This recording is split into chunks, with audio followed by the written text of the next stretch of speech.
नमस्कार, crescent education classes में आप सभी का स्वागत है। उत्तराखंड नॉलेज की विशेष सीरीज में आज हम इसका भाग 7 लेकर आए हैं। महत्वपूर्ण बहुविकल्पीय प्रश्नों का निचोड़ रहेगा दोस्तों, जो कि आपको मदद करेगा आगामी एग्जाम लोअर पीसीएस में। उत्तराखंड लोअर पीसीएस के संभावित प्रश्न आज हम लेकर आए हैं। 30 प्रश्न रहेंगे महत्वपूर्ण बहुविकल्पीय प्रश्न, जो कि उत्तराखंड लोअर पीसीएस में आ सकते हैं उत्तराखंड नॉलेज से। तो जरूर इस वीडियो को पूरा देखें और अपने दोस्तों के बीच में जरूर शेयर करें। तो चलिए शुरू करते हैं वीडियो को। उत्तराखंड लोअर पीसेस के लिए आज का पहला प्रश्न है दोस्तों कि उत्तराखंड का तीसरे सर्वोच्च शिखर है नंदा देवी पूर्वी, उसकी ऊंचाई कितनी है। उत्तराखंड के तीसरे सर्वोच्च शिखर नंदा देवी पूर्वी की ऊंचाई कितनी है। 7,756, 7,817, 7,434 या फिर 7,871। तो इसका राइट आंसर क्या है दोस्तों? इसका राइट आंसर है 7,434 मीटर। ये तीसरा सर्वोच्च शिखर है नंदा देवी पूर्वी। नंदा देवी पूर्वी कहाँ है दोस्तों अवस्थित? ये है चमोली पिथौरागढ़ में। ठीक है, चमोली पिथौरागढ़ में यह अवस्थित है। ये तीसरे नंबर का सर्वोच्च शिखर है। पहले नंबर का सर्वोच्च शिखर आप जानते हैं नंदा देवी है, जो कि चमोली राज्य में अवस्थित है। उसकी ऊंचाई है 7,817, जबकि दूसरे नंबर का शिखर है कामेट, उसकी ऊंचाई है 7,756। ये दोनों के दोनों चमोली में अवस्थित हैं। नेक्स्ट प्रश्न देखिए, निम्न में से सर्वोच्च पर्वत शिखर कौन सा है। आपको बताना है, आपके सामने 4 पर्वत शिखर दिए हुए हैं। आपको बताना है कि इनमें से सबसे ज़्यादा ऊंचाई किसकी है। बंदरपूछ, गंधमादन, पंचाचूली या फिर द्रोणागिरी, या फिर जिसको दूनागिरी के नाम से भी जाना जाता है। ठीक है, तो मैं आपको बताऊं, इसमें सबसे ऊंचा है द्रोणागिरी, दूनागिरी। ठीक है, इसकी हाइट है 7,086 मीटर, 7,066 मीटर। ठीक है, 7,066 मीटर इसकी ऊंचाई है दोस्तों। ये चमोली में अवस्थित है, जबकि पंचाचूली की ऊंचाई है 6,904 मीटर दोस्तों। ये पिथौरागढ़ में अवस्थित है। कहाँ पर है?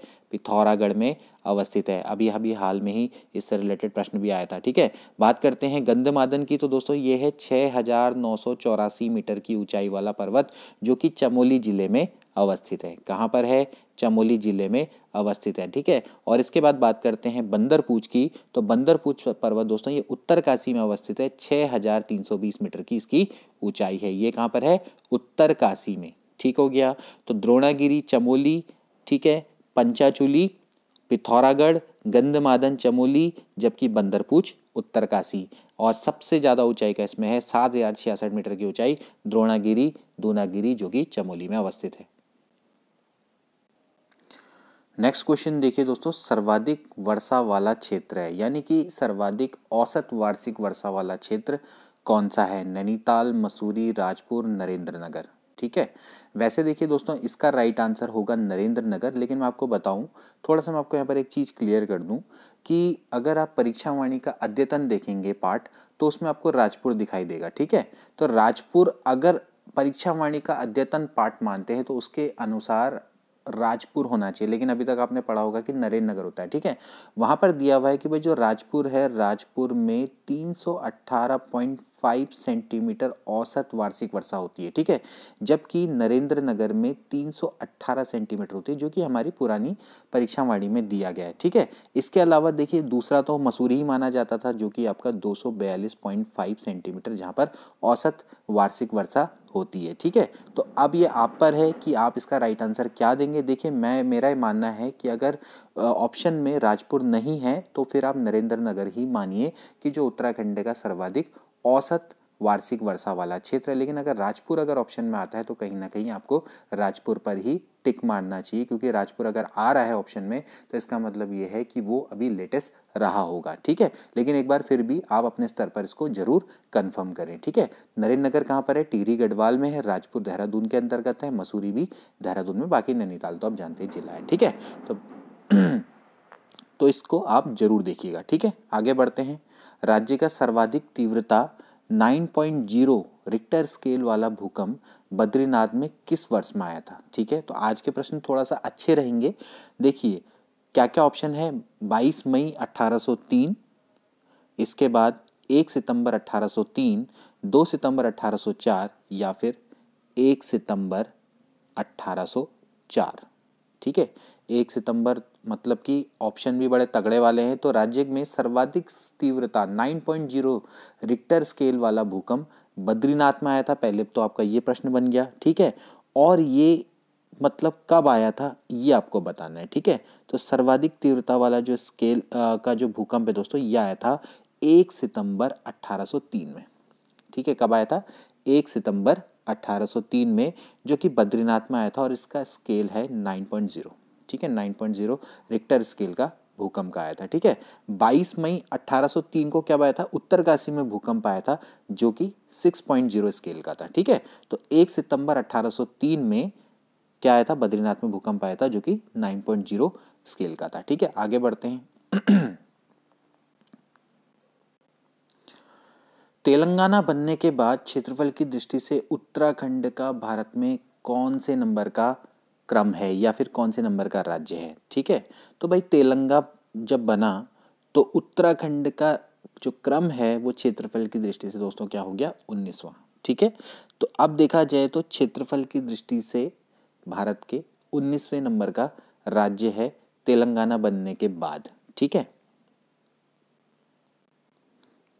लेकिन दोस्तों आप एक चीज और ध्यान में रखेंगे कि भाई तेलंगाना बनने के बाद तो भाई उत्तराखंड का क्रम 19वां है, लेकिन अभी जब जम्मू कश्मीर को यूनियन टेरिटरी में बदला गया, जम्मू कश्मीर और लद्दाख 2 यूनियन टेरिटरी उससे निकली, तो भाई अगर हम खाली उत्तराखंड का राज्यों के सापेक्ष में क्रम देखेंगे तो वो 18वां निकलेगा। ठीक है, ठीक है, क्षेत्रफल की दृष्टि से 18वें नंबर का राज्य है अगर केवल राज्यों को जोड़ा जाए, और अगर यूनियन टेरिटरी को भी इसमें मिला लिया जाए तो तब वो 19वें क्रम हो जाएगा फिर से। ठीक है, तो भाई क्षेत्रफल की दृष्टि से उत्तराखंड का भारत में स्थान है 19वां, अगर हम इसमें यूनियन टेरिटरी को भी मिला लेते हैं, क्योंकि लद्दाख आ जाएगा ना मिडिल में, क्योंकि लद्दाख का क्षेत्रफल उत्तराखंड से ज़्यादा है। ठीक है, लेकिन अगर हम खाली स्टेट की बात करेंगे, स्टेट राज्यों की दृष्टि से हम बात करेंगे, तो तब भारत में उत्तराखंड का क्रम 18वां होगा। ठीक है, ये सब चीज़ें आप याद करके जाइएगा। अगला प्रश्न देखिए, उत्तराखंड की द्वितीय सर्वोच्च चोटी कौन सी है? तो वो दोस्तों अभी हमने बताया आपको, कामेट उत्तराखंड की द्वितीय सबसे सर्वोच्च चोटी है, जिसका लंबाई है, मतलब कि जिसकी ऊंचाई है 7,756 मीटर, जो कि चमोली में अवस्थित है।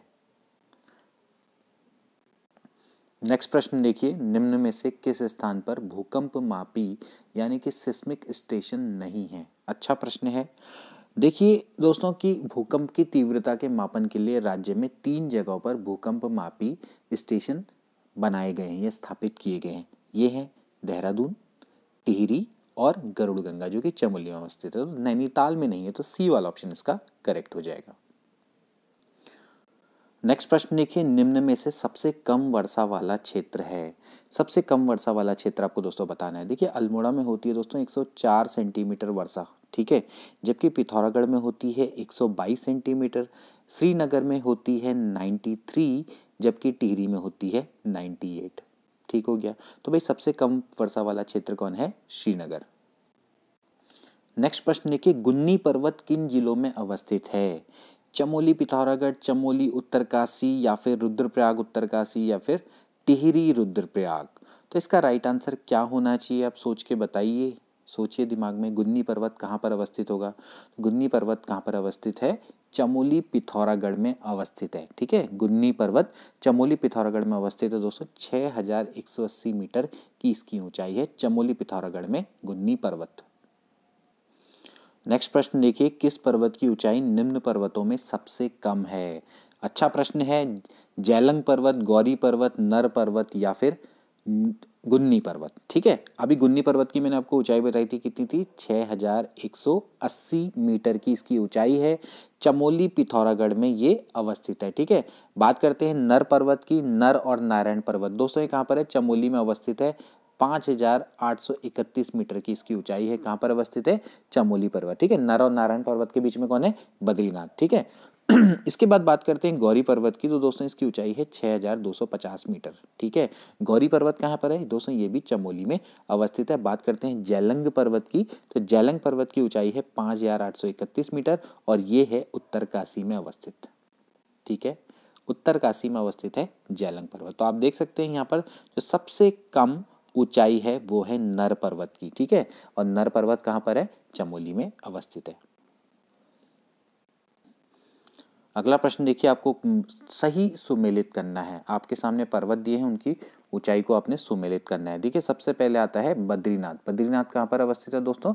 चमोली में अवस्थित है। इसकी ऊंचाई है 7140, ठीक है।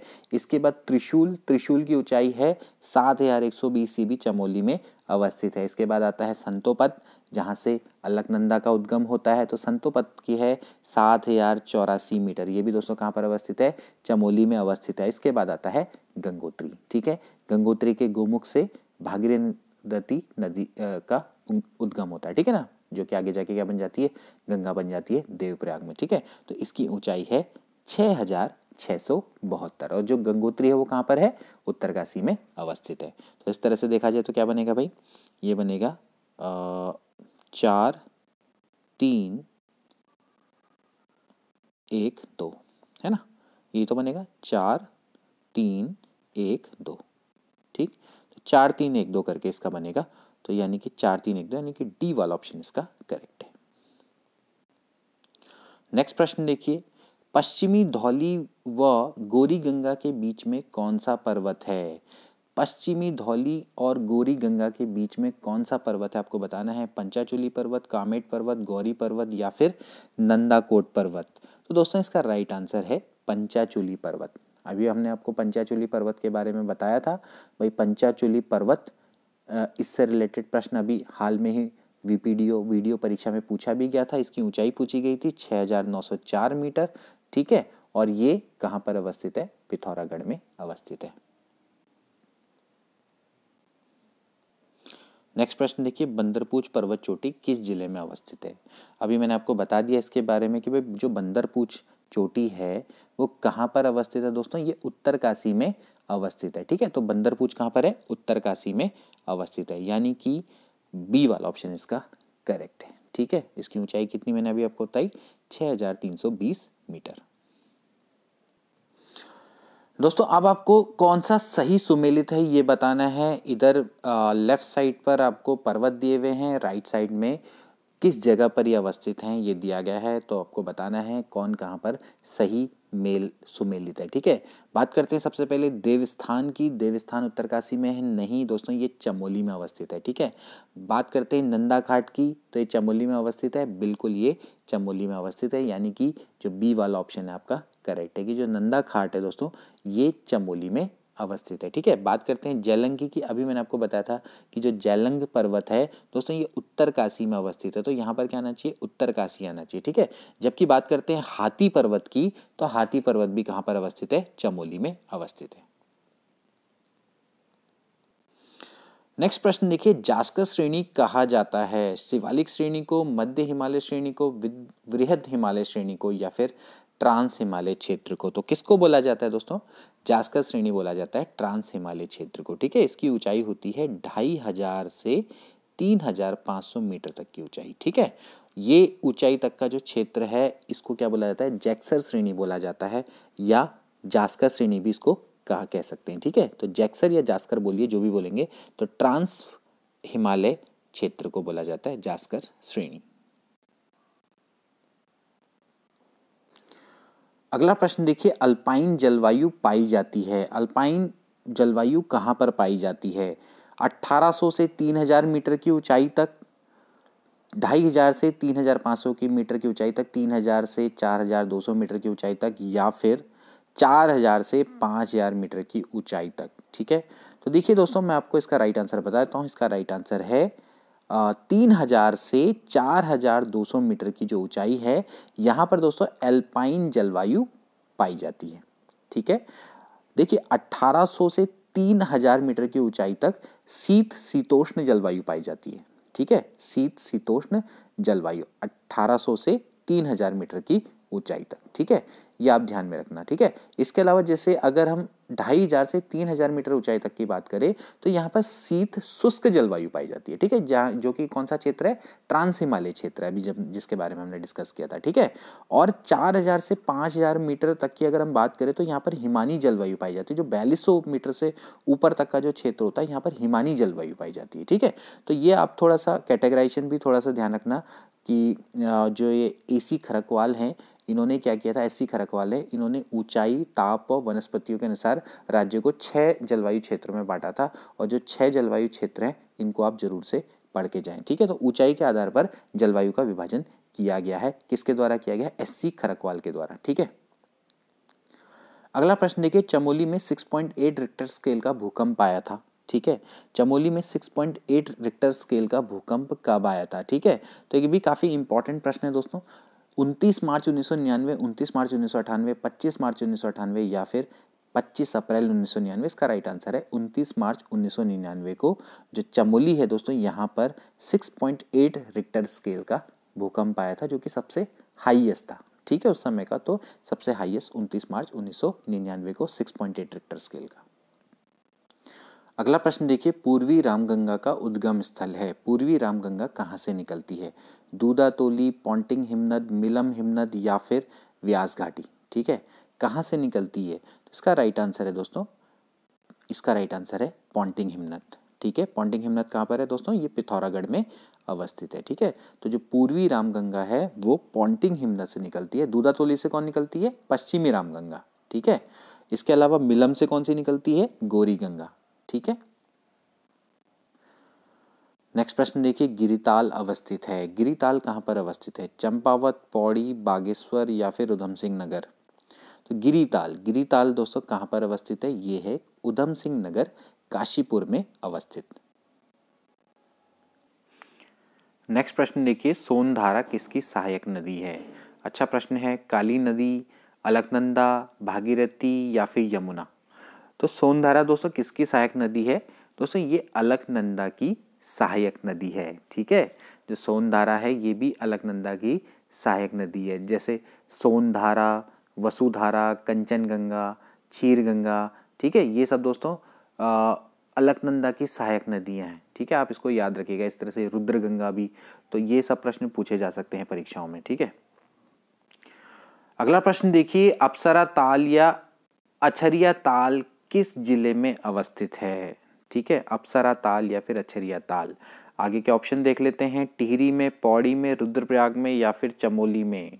तो इसका राइट आंसर क्या है? इसका राइट आंसर है टिहरी में, ठीक है। अप्सरा ताल, अछरिया ताल ये दोस्तों कहाँ पर अवस्थित है? ये टिहरी में है, बूढ़ा केदार के पास, ठीक है। बूढ़ा केदार जगह है, वहां पर ये अवस्थित है। अगला देखिए, राज्य की सबसे लंबी नदी है। राज्य की सबसे लंबी नदी बहुत इजी है, कौन सी है दोस्तों? वो है काली नदी। काली नदी कितने किलोमीटर लंबी है? 252 किलोमीटर इसकी लंबाई है हमारे राज्य में, ठीक है। तो राज्य की सबसे लंबी नदी कौन सी है? काली नदी है, ठीक है। अब प्रश्न ये पूछा जाता है कि भाई सेकंड नंबर की कौन सी है? तो सेकंड नंबर की भी आनी चाहिए, वो है भागीरथी, जिसकी कितनी है? 205 किलोमीटर है, ठीक है। ये सब प्रश्न पूछा सकते हैं। तीसरा नंबर किसका आता है? अलकनंदा का, वो आता है 195 किलोमीटर, ठीक है। अब ये पूछा जा सकता है राज्य में सबसे ज्यादा प्रवाह पथ वाली नदी कौन सी है? तो वो कौन सी है? वो है अलकनंदा, ठीक। नेक्स्ट प्रश्न देखिए, बधानी ताल किस जिले में अवस्थित है? बधानी ताल पिथौरागढ़, बागेश्वर, रुद्रप्रयाग या फिर चमोली? तो इसका राइट आंसर है रुद्रप्रयाग। बधानी ताल रुद्रप्रयाग में अवस्थित है। नेक्स्ट प्रश्न देखिए, पूर्वी रामगंगा किसकी सहायक नदी है? अभी हमने पढ़ा था पूर्वी रामगंगा कहाँ से निकलती है? पॉन्टिंग हिमनद से निकलती है। ये किसकी सहायक नदी है? सरयू, काली, गोमती या फिर गौरी गंगा? इसका राइट आंसर है सरयू। दोस्तों सरयू से ही ये मिल जाती है रामेश्वर के पास, ठीक है। रामेश्वर के पास में ये पूर्वी रामगंगा सरयू के साथ मिल जाती है, तो ये सरयू की सहायक नदी मानी जाती है, ठीक है। तो सरयू की सहायक नदी क्या है? पूर्वी रामगंगा, ठीक है। रामेश्वर तीर्थ के पास में ये, रामेश्वर कहाँ पर है दोस्तों? ये पिथौरागढ़ में अवस्थित है, ठीक है। और कहाँ से निकलती है दोस्तों? ये पॉन्टिंग हिमनद से निकलती है, जो कि पिथौरागढ़ में अवस्थित है। इसकी लंबाई पूछी जा सकती है, 108 किलोमीटर इसकी लंबाई है। नेक्स्ट प्रश्न देखिए, खीड़ाताल, लामाताल कहाँ पर अवस्थित है? खीड़ाताल, लामाताल चमोली, पिथौरागढ़, उत्तरकाशी या फिर टिहरी? तो इसका राइट आंसर है उत्तरकाशी। खीड़ाताल, लामाताल ये सभी दोस्तों कहाँ पर अवस्थित है? उत्तरकाशी में अवस्थित है। इसके अलावा उत्तरकाशी में केदार ताल भी अवस्थित है। फाचकंडी, बयाताल अभी पूछा गया था, जिसका जल उबलता हुआ है, ये भी कहाँ पर अवस्थित है? उत्तरकाशी में अवस्थित है। नेक्स्ट प्रश्न, रथवाहिनी किस नदी का अन्य नाम है? रथवाहिनी पूर्वी रामगंगा, पश्चिमी रामगंगा, पूर्वी नयार या फिर पश्चिमी नयार? तो दोस्तों इसका राइट आंसर है पश्चिमी रामगंगा। पश्चिमी रामगंगा को दोस्तों रथवाहिनी नाम से भी जाना जाता है। ठीक है, कहाँ से निकलती है दोस्तों? ये दूधातोली से निकलती है। दूधातोली कहाँ पर अवस्थित है? पौड़ी, चमोली, अल्मोड़ा। ठीक है, यहाँ पर दूधातोली जो श्रेणी है वहाँ से पश्चिमी रामगंगा निकलती है। मतलब कि ये कोई ग्लेशियर से निकलने वाली नदी नहीं है। कभी कभार ये प्रश्न पूछा जा सकता है, जैसे मैंने आपको लास्ट टाइम नदी वाली वीडियोस में बताया था कि नदियों को हम डिवाइड कर सकते हैं कि भाई वो कहाँ से निकलती हैं, मतलब ना कि कौन सी नदियाँ ग्लेशियर से निकलती हैं, कौन सी नदियाँ मध्य हिमालय से निकलती हैं, कौन सी नदियाँ शिवालिक दून से निकलती हैं। इस तरह से भी हम नदियों को क्या कर सकते हैं? कैटेगराइज कर सकते हैं। इसके अलावा हमने उसको कैटेगराइज करने के और भी तरीके बताए थे कि कौन से उपतंत्र से वो संबंधित है। ठीक है ना, कौन से तंत्र से, कोई काली तंत्र से संबंधित है, कोई यमुना तंत्र से। तो इस तरह से भी हमने नदियों को कैटेगराइज किया था। अगला प्रश्न देखिए, रामेश्वर तीर्थ किन दो नदियों के संगम पर अवस्थित है? सरयू पूर्वी रामगंगा या सरयू पश्चिमी रामगंगा, सरयू काली, काली गौरी गंगा। अभी हमने आपको बताया था दोस्तों कि जो सरयू और पूर्वी रामगंगा है ये रामेश्वर तीर्थ के पास में मिलती है। ठीक है, काकरी घाट से 3 किलोमीटर की दूरी पर अवस्थित है, ये पिथौरागढ़ के पास है। ठीक है, यहाँ पर सरयू के संग पूर्वी रामगंगा मिलती है। ठीक है, अभी हमने आपको बताया था काली और गौरी गंगा का संगम कहाँ पर होता है दोस्तों? जौलजीबी पे। जौलजीबी भी कहाँ पर है? पिथौरागढ़ में। अगला प्रश्न देखिए, कुमाऊं में किस नदी घाटी को धान का कटोरा कहा जाता है? एक और बड़ा अच्छा प्रश्न, रामगंगा, काली नदी, दाबका नदी या फिर कोसी नदी। देखिए कोसी नदी घाटी को दोस्तों धान का कटोरा बोला जाता है। ठीक है, कुमाऊं में जो कोसी नदी की घाटी है उसको दोस्तों धान का कटोरा बोला जाता है। नेक्स्ट प्रश्न देखिए, मंसूर ताल कहां पर अवस्थित है? मंसूर ताल टिहरी, रुद्रप्रयाग या फिर हरिद्वार या फिर देहरादून। तो क्या इसका राइट आंसर है? मंसूर ताल कहां पर अवस्थित है दोस्तों? ये टिहरी में अवस्थित है। ठीक है, टिहरी में जो कौन सा ग्लेशियर है? खतलिंग ग्लेशियर। ठीक है, उसी के पास पर अवस्थित है मंसूर ताल। ठीक है, तो ये दोस्तों थे 30 इंपॉर्टेंट प्रश्न लोअर पीसीएस पर आधारित। देखिए प्रश्न में अभी हमने एक टॉपिक्स जैसे कि ज़्यादातर हमने अभी पहाड़ और नदियों से रिलेटेड प्रश्न लाए हैं। इसके अलावा हमने इसमें कोशिश करी है कि तालों के प्रश्नों को भी ज़्यादातर डाला जाए, क्योंकि इनसे रिलेटेड प्रश्न ज़्यादातर आते हैं। कोशिश ये रहेगी कि आपको बेस्ट से बेस्ट और ऑथेंटिक कंटेंट प्रोवाइड करवाया जाए। मिलते हैं अगली वीडियो में। Till then take care and good bye.